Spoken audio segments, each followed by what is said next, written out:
Township Dangal ಹೋರಾಟಕ್ಕೆ ದೋಸ್ತಿ entry, ಭೂ ಸ್ವಾಧೀನಕ್ಕೆ ಸಿದ್ಧತೆ ಹೇಗಿದೆ?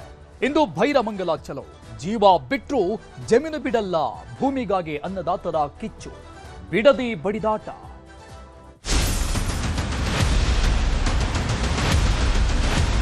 ಯಾವುದೇ ಕಾರಣಕ್ಕೂ ನಮ್ಮ ರೈತರುಗಳಾಗಲಿ ನಾವೇ ಆಗಲಿ ಯಾವುದೇ ಕಾರಣಕ್ಕೂ ಒಂದು ನಿಮಿಷ ಭೂಮಿ ಕೊಡಲ್ಲ.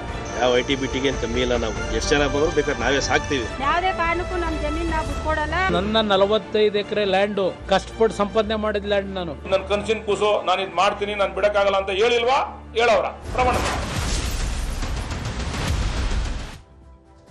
ಬಿಡದಿ ಟೌನ್ಶಿಪ್ಗೆ ವಿರೋಧ ವ್ಯಕ್ತವಾಗ್ತಾನೆ ಇದೆ. ಈಗ ಹೋರಾಟ ಕೂಡ ತೀವ್ರಗೊಳ್ತಾ ಇದೆ. ರೈತ ಮಹಿಳೆಯರಿಂದ ಭೈರಮಂಗಲ ಚಲೋ ನಡೆಸಲಾಗ್ತಾ ಇದೆ. ಇವತ್ತು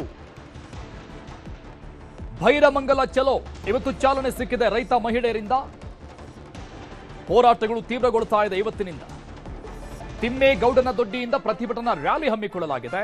ಭೈರಮಂಗಲದವರೆಗೆ ನೂರಾರು ರೈತ ಮಹಿಳೆಯರು ಇವತ್ತು ಪ್ರತಿಭಟನೆಗೆ ಮುಂದಾಗ್ತಾ ಇದ್ದಾರೆ. ಬಿಡದಿ ಟೌನ್ಶಿಪ್ ವಿರೋಧಿಸಿ ನಡೀತಾ ಇರುವಂತಹ ಹೋರಾಟ ಇದು. ಜಾಥಾ ಹಮ್ಮಿಕೊಳ್ಳಲಾಗಿದೆ, ರ್ಯಾಲಿ ಮಾಡಲಿದ್ದಾರೆ ಮಹಿಳಾ ಪ್ರತಿಭಟನಾಕಾರರು, ಮಹಿಳಾ ರೈತರು. ಸಿಎಂ ಡಿಕೆ ಶಿವಕುಮಾರ್, ಶಾಸಕ ಬಾಲಕೃಷ್ಣ ವಿರುದ್ಧ ಘೋಷಣೆಗಳನ್ನ ಕೂಗ್ತಾ ಇದ್ದಾರೆ. ಈ ಬಗ್ಗೆ ರಾಜಕೀಯ ಸಮರ ಕೂಡ ಒಂದ್ ಕಡೆ ಜೋರಾಗಿದೆ. ಈ ರೈತರ ಹೋರಾಟಕ್ಕೆ ವಿಪಕ್ಷಗಳು ಸಾಥನ್ನು ಕೊಟ್ಟಿರುವಂತದ್ದು. ನಿನ್ನೆ ನಿಖಿಲ್ ಕುಮಾರಸ್ವಾಮಿ ಬಂದು ಅಲ್ಲಿ ಸುದ್ದಿಗೋಷ್ಠಿ ನಡೆಸಿದ್ರು, ಜಮೀನಲ್ಲಿ ಕುಳಿತುಕೊಂಡೇ ಮಾತಾಡಿದ್ರು. ಯಾವುದೇ ಕಾರಣಕ್ಕೂ ಒಂದಿಂಚು ಮಣ್ಣನ್ನ ತೆಗೆದುಕೊಂಡು ಹೋಗೋಕೆ ನಾವು ಬಿಡೋದಿಲ್ಲ, ರೈತರ ಜೊತೆಗೆ ನಾವಿದ್ದೀವಿ ಅಂತ ಆಕ್ರೋಶವನ್ನ ವ್ಯಕ್ತಪಡಿಸಿದ್ರು ಸರ್ಕಾರದ ವಿರುದ್ಧ. ಇದು ಡಿಕೆ ಶಿವಕುಮಾರ್ ಅವರ ಸ್ವಹಿತಾಸಕ್ತಿ ಇರುವಂತಹ ಯೋಜನೆಯಾಗಿದೆ ಅಂತ ಗಂಭೀರ ಆರೋಪಗಳನ್ನ ಎಚ್ ಡಿ ಕುಮಾರಸ್ವಾಮಿ ಅವರು ಕೂಡ ಮಾಡಿದ್ರು. ಇನ್ನು ಮತ್ತೊಂದು ಕಡೆ ಎಚ್ ಸಿ ಬಾಲಕೃಷ್ಣ ಅವರು, ಡಿಕೆ ಶಿವಕುಮಾರ್ ಅವರ ಆಪ್ತ ನಾಯಕ, ಕಾಂಗ್ರೆಸ್ ನಾಯಕ, ಅವರು ಕೂಡ ಈ ಬಗ್ಗೆ ಎಚ್ ಡಿ ಕುಮಾರಸ್ವಾಮಿ ಅವರಿಗೆ ತಿರುಗೇಟ್ ಕೊಟ್ಟರು. ಆಣೆ ಪ್ರಮಾಣದವರೆಗೂ ಕೂಡ ಮಾತುಕತೆಗಳು ಹೋಗಿತ್ತು.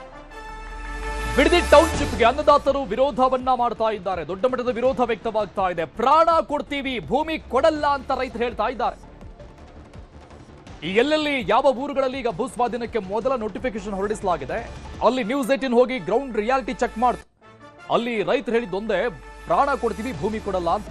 ಬೇಕಾದ್ರೆ ಸಿಎಂ DK ಕನಕಪುರದಲ್ಲಿ ಟೌನ್ಶಿಪ್ ಮಾಡಲಿ, ನಮ್ಮ ಭೂಮಿ ಮೇಲೆ ಕಣ್ಣು ಯಾಕವರಿಗೆ ಅಂತ ಪ್ರಶ್ನೆ ಮಾಡಿದ್ದಾರೆ. ಕನಕಪುರ ಜನರಿಗೆ ಭೂಮಿ ಮಾರಬೇಡಿ ಅಂತ ಇವರೇ ಹೇಳ್ತಾರೆ. ಆದ್ರೆ ಇಲ್ಲಿ ನಮ್ಮ ಭೂಮಿಯನ್ನ ತೆಗೆದುಕೊಳ್ತಾ ಇದ್ದಾರೆ. ಅವರಿಗೊಂದು ನ್ಯಾಯ, ನಮಗೊಂದು ನ್ಯಾಯನ ಮಾಡೋದಿದ್ರೆ ಕನಕಪುರದಲ್ಲಿ ಮಾಡಲಿ DK ಶಿವಕುಮಾರ್ ಅವರು ಈ ಟೌನ್ಶಿಪ್ ಅನ್ನ. ನಾವು ಸತ್ರು ಭೂಮಿ ಕೊಡಲ್ಲ, ಪ್ರಾಣ ಕೊಡ್ತೀವಿ, ಭೂಮಿ ಕೊಡಲ್ಲ. ಆಗ್ಲೂ ಹೋರಾಟ ಮಾಡಿದ್ವಿ, ಈಗ್ಲೂ ಹೋರಾಟವನ್ನ ಮಾಡ್ತೀವಿ ಅಂತ ಬಾಣ ತೊಟ್ಟಿದ್ದಾರೆ ರೈತ. ಸರ್ಕಾರದ ವಿರುದ್ಧ ಚಿಕ್ಕ ಭೈರಮಂಗಲ ರೈತರ ಆಕ್ರೋಶದ ಮಾತುಗಳಿದು. ನ್ಯೂಸ್ 18 ಗ್ರೌಂಡ್ ರಿಯಾಲಿಟಿ ಚೆಕ್ ಅನ್ನ ನಡೆಸಿತು ನಿನ್ನೆ.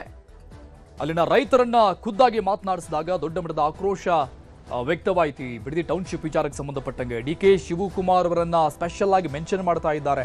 ಬೇಕಾಗಿದ್ರೆ ಅವರು ಕನಕಪುರದಲ್ಲಿ ಹೋಗಿ ಟೌನ್ಶಿಪ್ ಅನ್ನ ಮಾಡಲಿ, ನಮ್ಮ ಭೂಮಿ ಮೇಲೆ ಅವರಿಗೆ ಯಾಕೆ ಕಣ್ಣು ಅಂತ ಜನ ಅಲ್ಲಿ ಆಕ್ರೋಶವನ್ನ ವ್ಯಕ್ತಪಡಿಸ್ತಾ ಇದ್ದಾರೆ. ಇವತ್ತು ಈ ಹೋರಾಟ ಮತ್ತೊಂದು ಹಂತಕ್ಕೆ ಹೋಗ್ತಾ ಇದೆ. ರೈತ ಮಹಿಳೆಯರಿಂದ, ಮಹಿಳಾ ಪ್ರತಿಭಟನಾಕಾರರಿಂದ ರ್ಯಾಲಿ ನಡೆಸಲಾಗ್ತಾ ಇದೆ, ಜಾಥಾವನ್ನ ಹಮ್ಮಿಕೊಳ್ಳಲಾಗಿದೆ.